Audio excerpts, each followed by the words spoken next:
उत्तराखंड स्थापना दिवस पर प्रवासी सम्मेलन का सीएम धामी ने किया शुभारंभ। उत्तराखंड का नाम रोशन करने वाले राज्य के प्रवासियों को किया सम्मानित।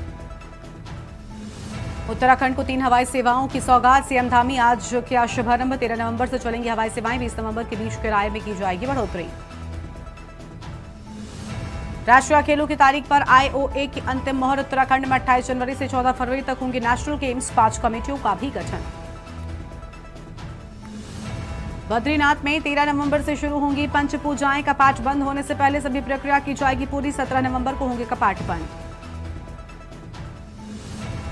अल्मोड़ा बस हादसे को लेकर जांच समिति गठित। 7 महीने में पीडब्ल्यूडी ने नहीं किए क्रैश बैरियर, पैरापेट और सुरक्षा के काम। लापरवाही आई सामने। प्रदेश के लिए 2447 करोड़ की परियोजनाओं का एडीबी से हुआ अनुबंध। शहर में बनेगा नमो भवन। आप देख रहे हैं के न्यूज, खबरों का सारथी। नमस्कार, आप देख रहे हैं के न्यूज इंडिया। मैं हूं आपके साथ गरिमा वाजपेयी। खबर उत्तराखंड की शुरुआत करेंगे कुछ खास और बड़ी खबरों के साथ में। बड़ी जानकारी आपको बताते हैं। उत्तराखंड सरकार राज्य की स्वास्थ्य सेवाओं को बेहतर करने की दिशा में कार्य कर रही है। सरकार ने जनहित में 108 आपातकालीन एम्बुलेंस सेवा की जवाबदेही तय करने के साथ ही रिस्पांस टाइम को भी कम कर दिया है। स्वास्थ्य मंत्री डॉक्टर धन सिंह रावत ने कहा कि किसी भी दुर्घटना के बाद मौके पर तय समय सीमा के अंतर्गत न पहुंचने वाली एम्बुलेंस वाहनों पर पेनाल्टी भी लगाई जाएगी। एम्बुलेंस का रिस्पांस टाइम पर्वतीय क्षेत्रों के लिए 20 मिनट जबकि मैदानी क्षेत्रों के लिए 15 मिनट का तय किया गया है।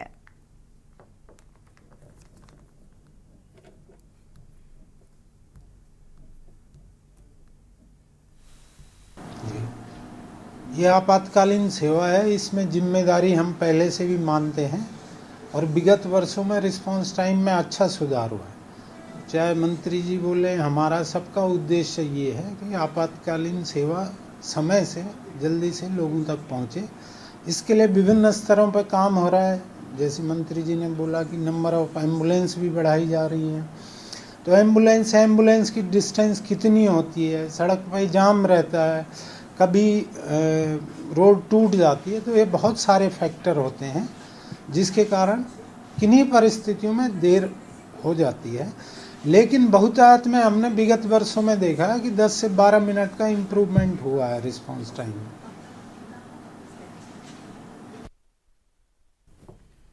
उत्तराखंड में 108 आपातकालीन एम्बुलेंस सेवा की सुविधा दे रही कैंप कंपनी के जनरल मैनेजर अनिल शर्मा ने एम्बुलेंस सेवा की रिस्पांस टाइम में किए गए परिवर्तन को जनहित में कहा है। साथ ही उन्होंने कहा कि कंपनी की कोशिश भी यही है कि जल्द से जल्द मौके पर पहुंचा जाए और कंपनी की ओर से रिस्पांस टाइम में बेहतर सुधार भी किए गए हैं।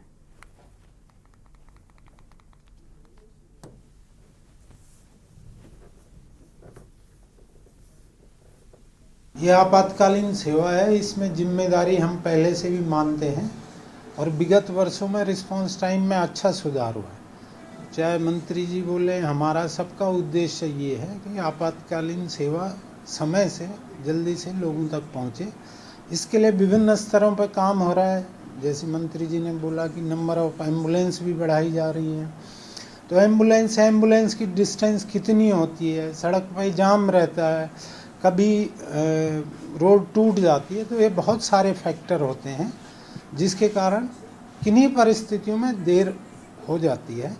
लेकिन बहुतायत में हमने विगत वर्षों में देखा है कि 10 से 12 मिनट का इम्प्रूवमेंट हुआ है रिस्पांस टाइम में। कांग्रेस प्रदेश उपाध्यक्ष सूर्यकांत कसमाना ने इसी रोड देहरादून स्थित कार्यालय में प्रेस वार्ता की। इस दौरान उन्होंने मुख्यमंत्री से अल्मोड़ा बस हादसे की जिम्मेदारी तय करने की मांग की है। उन्होंने कहा कि अल्मोड़ा जिले में मार्शोला के पास हुए बस हादसे में 3 दर्जन लोगों की मौत व 2 दर्जन से ज्यादा लोगों के घायल होने के जो प्रथम दृष्टया कारण सामने आ रहे हैं वो ओवरलोडिंग, खस्ता हाल सड़क व क्रैश बैरियर न होना व समय से एम्बुलेंस न पहुंचना बताया जा रहा है। ऐसे में परिवहन, स्वास्थ्य व सड़क जिन विभागों में आते हैं उनके मंत्रियों को आगे आकर इसकी जिम्मेदारी भी लेनी होगी।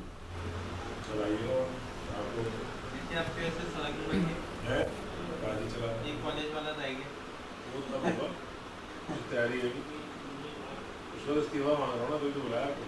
अच्छा, वही वाला मुद्दा है, कॉलेज वाला।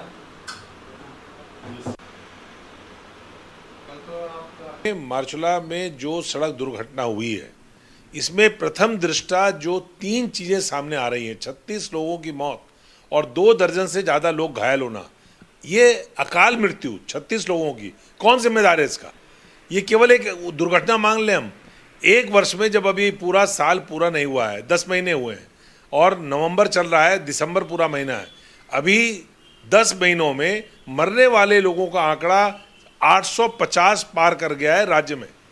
कौन जिम्मेदार है भाई? आप जिम्मेदारी लेंगे ही नहीं। इतने सारे लोगों की अकाल मृत्यु हो गई है मुख्यमंत्री जी। हम ये चाहते हैं, 3 चीज़ें प्रथम दृष्टा सामने आ रही हैं, सड़क का खराब होना, ओवरलोडिंग होना और एम्बुलेंस का समय पर ना पहुंचना, जिसके कारण इतने लोग, शायद कुछ लोग बच जाते अगर समय पर एम्बुलेंस पहुंच जाती। एयर एम्बुलेंस कहाँ है प्रधानमंत्री जी की संजीवनी? प्रधानमंत्री जी ने बहुत बड़ा ढिंडोरा पीटा जाता है जब कोई उद्घाटन वो करते हैं, संजीवनी एम्बुलेंस आएगी, पहाड़ों के लिए आएगी, कोई घटना हो जाए, दुर्घटना हो जाए, वो संजीवनी एम्बुलेंस एयरलिफ्ट करेगी। कहाँ गया भैया आपका एयर एम्बुलेंस? वो चाहते तो एयर एम्बुलेंस, नदी के किनारे वहाँ पर इतनी जगह थी कि वहाँ पर हेलीकॉप्टर लैंड करके, एयर एम्बुलेंस लैंड करके जो घायल लोग थे उनको समय पर उपचार मिल जाता और कुछ लोग बच जाते। मैं समझता हूँ कि 3 विभाग, परिवहन विभाग, सड़क और स्वास्थ्य, ये तीनों जिम्मेदार हैं इतने सारे लोगों की मौत का। और मुख्यमंत्री जी को तय करना चाहिए, जिम्मेदारी तय करनी चाहिए। थोड़ी सी भी नैतिकता अगर बची है तो इन विभागों से संबंधित जो मंत्री हैं उनको अपना त्यागपत्र देना चाहिए। उत्तराखंड सरकार राज्य की स्वास्थ्य सेवाओं को बेहतर करने की दिशा में कार्य कर रहा है और इसी के मद्देनजर सरकार ने जनहित में 108 आपातकालीन एम्बुलेंस सेवा, 108 आपातकालीन सेवा की जवाबदेही तय करने के साथ ही रिस्पांस टाइम को भी कम कर दिया है।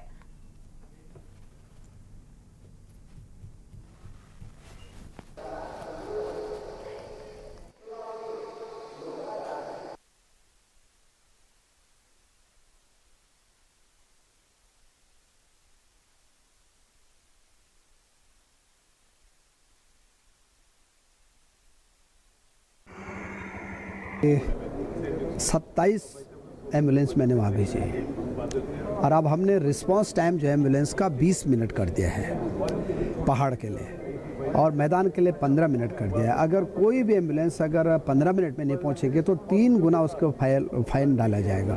तो काफ़ी बड़ी कार्रवाई हम लोगों ने की है। मुझे लगता है कि स्वास्थ्य के क्षेत्र में आप देखा होगा कल आपने कि हमने 6 जो घायल मरीज हैं उनको एयरलिफ्ट कराया और उनकी जान बचाई। तो काफ़ी काम स्वास्थ्य के क्षेत्र में हो रहा है और धीरे धीरे हम पूरे राज्य में आगे बढ़ रहे हैं।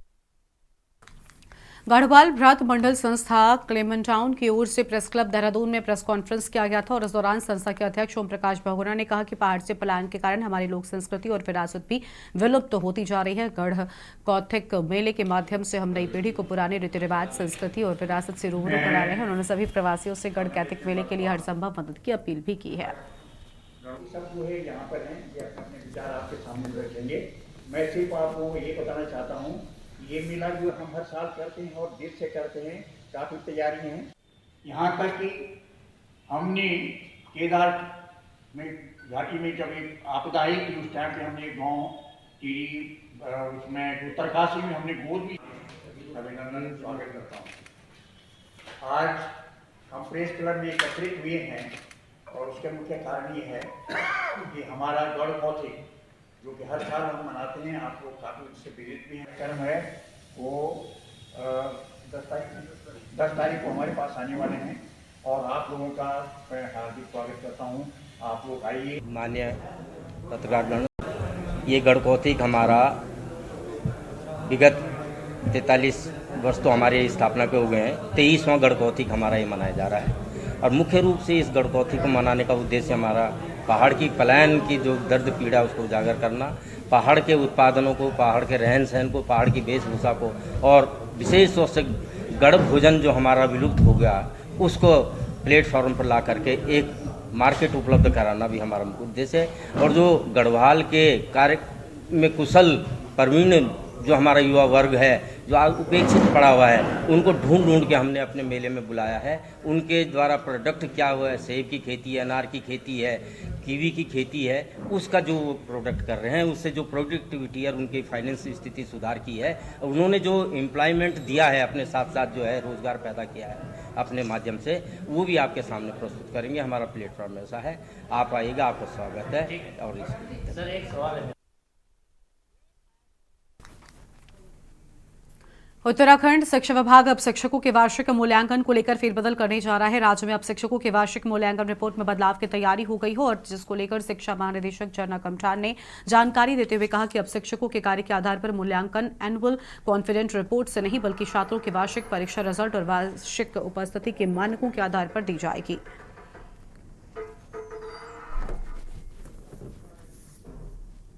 अभी तक जो हमारे शिक्षक हैं उनके कार्यों का जो मूल्यांकन किया जाता है उनकी एनुअल कॉन्फिडेंशियल रिपोर्ट के आधार पर किया जाता था, तो उसमें अभी हमने कुछ नए बिंदु समाहित किए हैं।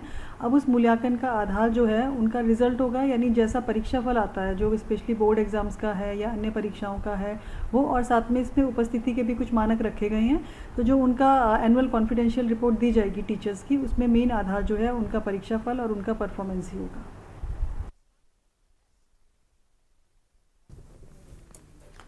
नैनीताल में 25वें राज्य स्थापना दिवस को लेकर हाईकोर्ट बार एसोसिएशन की ओर से बार सभागार में विभिन्न कार्यक्रम कराए जा रहे हैं। तो वहीं इसी कड़ी में उच्च न्यायालय में स्वर्गीय अनबी तिवारी की स्मृति में टेबल टेनिस प्रतियोगिता का शुभारंभ उच्च न्यायालय के कार्यवाहक मुख्य न्यायाधीश मनोज कुमार तिवारी ने किया है। बार एसोसिएशन के अध्यक्ष ने कहा कि राज्य के 25वें स्थापना दिवस के मौके पर 5 नवंबर से कई प्रतियोगिताएं कराई जा रही हैं।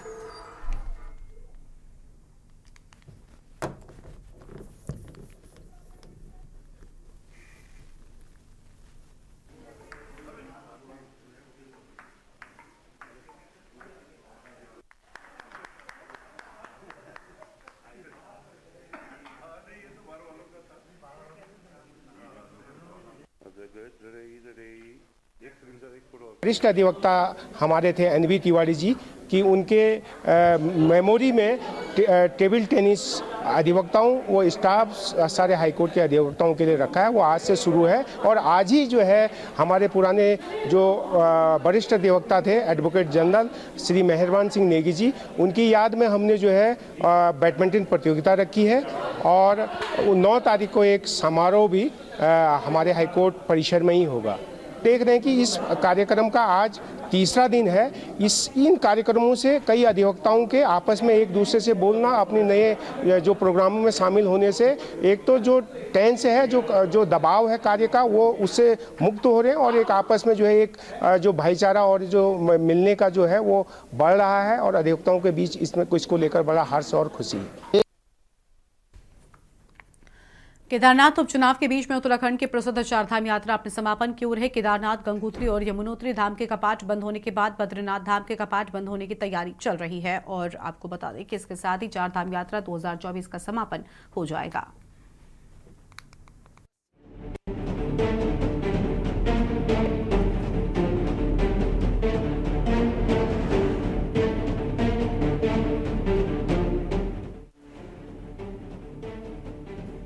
उत्तराखंड की केदारनाथ विधानसभा सीट पर होने वाले उपचुनाव के लिए अब करीब 2 सप्ताह का समय शेष रह गया है। इसको देखते हुए केदारनाथ में भाजपा कांग्रेस के ताबड़तोड़ चुनावी कार्यक्रम होने जा रहे हैं। राज्य के मुख्यमंत्री पुष्कर सिंह धामी से लेकर भाजपा के तमाम वरिष्ठ नेताओं के कार्यक्रम केदारनाथ में आयोजित किए जाएंगे।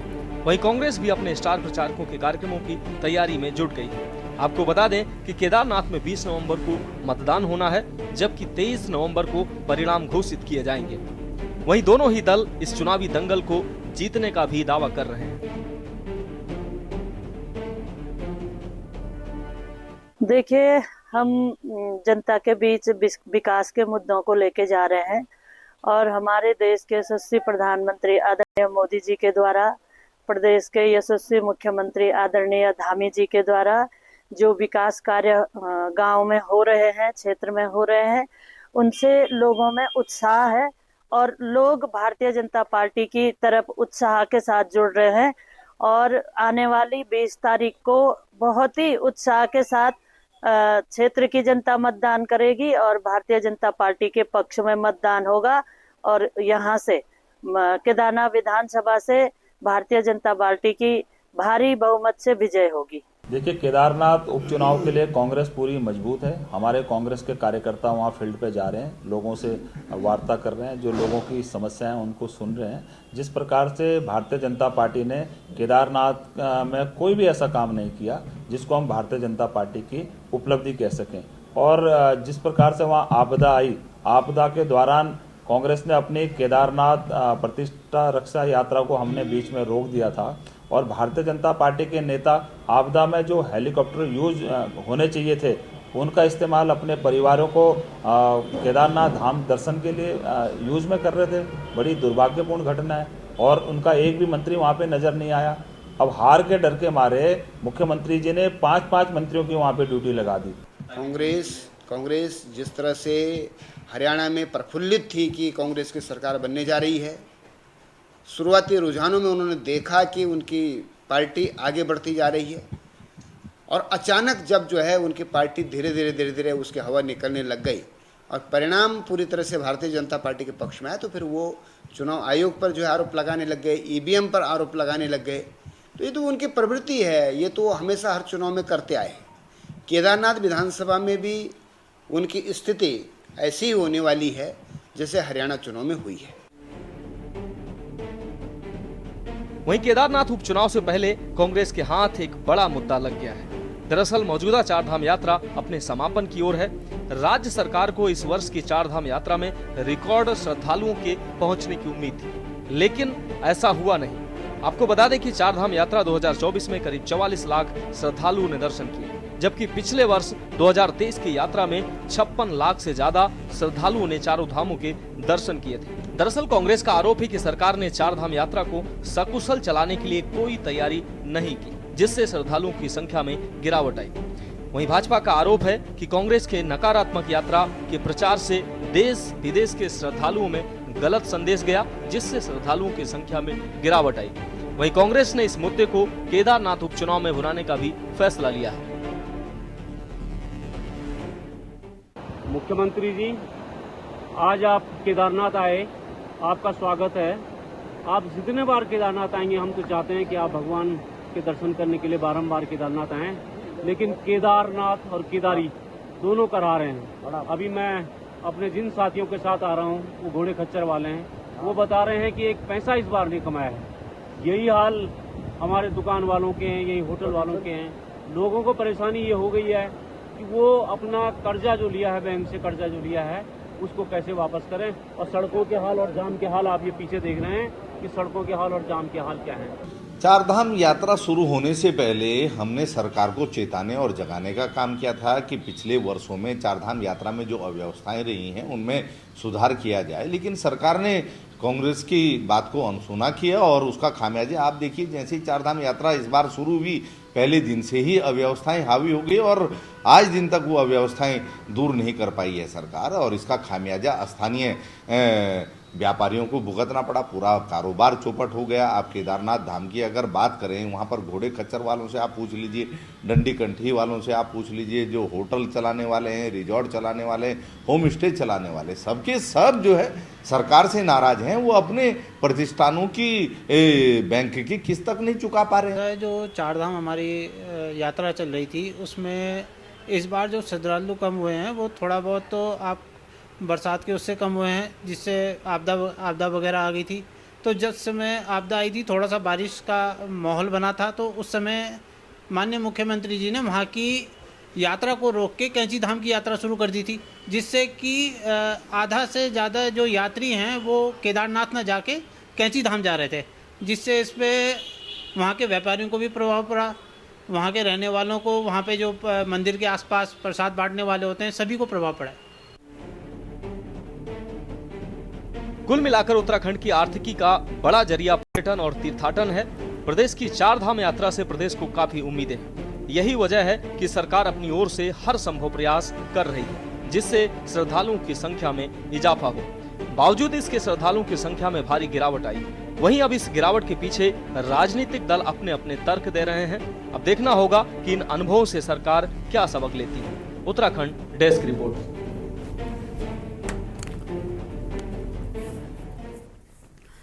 देहरादून जिलाधिकारी सविन बंसल ने शीशमबाड़ा प्लांट कूड़ा निस्तारण में लापरवाही पर नगर निगम कार्यालय में कंपनी के अधिकारियों को किया तलब और शीशमबाड़ा प्लांट कूड़ा निस्तारण कार्यों की आदतन स्थिति जानी है और नाराजगी जाहिर करते हुए कड़े निर्णय मानकों के अनुरूप कार्य करने पर की भारी अर्थदंड की कार्रवाई के निर्देश दिए। जिलाधिकारी ने शीशमबाड़ा प्लांट में 1 घंटा व्यतीत कर कूड़ा निस्तारण की स्थिति देख स्थानीय लोगों का दर्द भी महसूस किया है।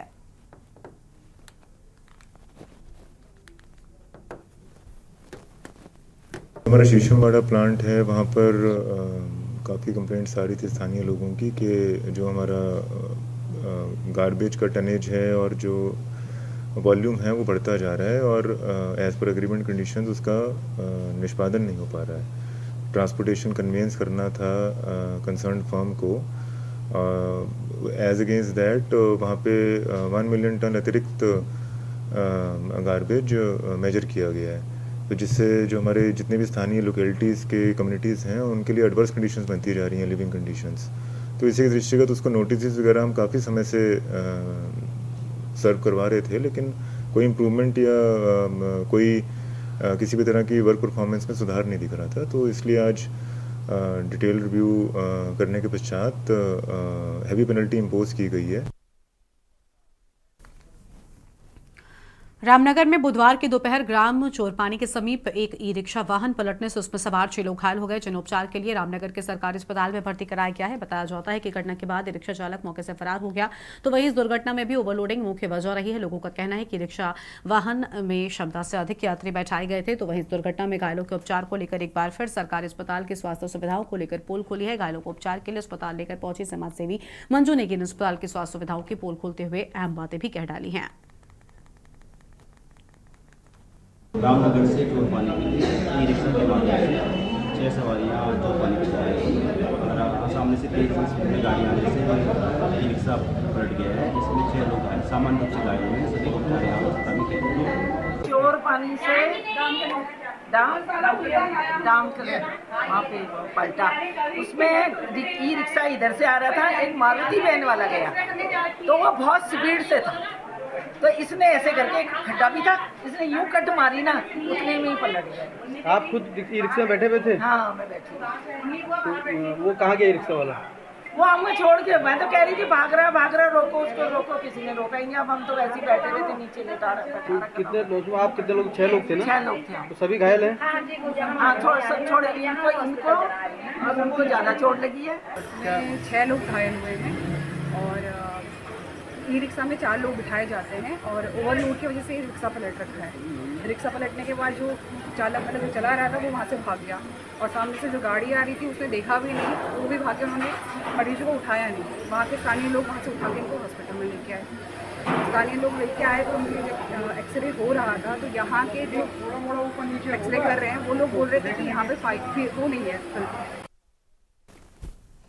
और इस बुलेटिन में इतना ही। आप देखते रहिए के न्यूज़ इंडिया। नमस्कार। आप देख रहे हैं के न्यूज़, खबरों का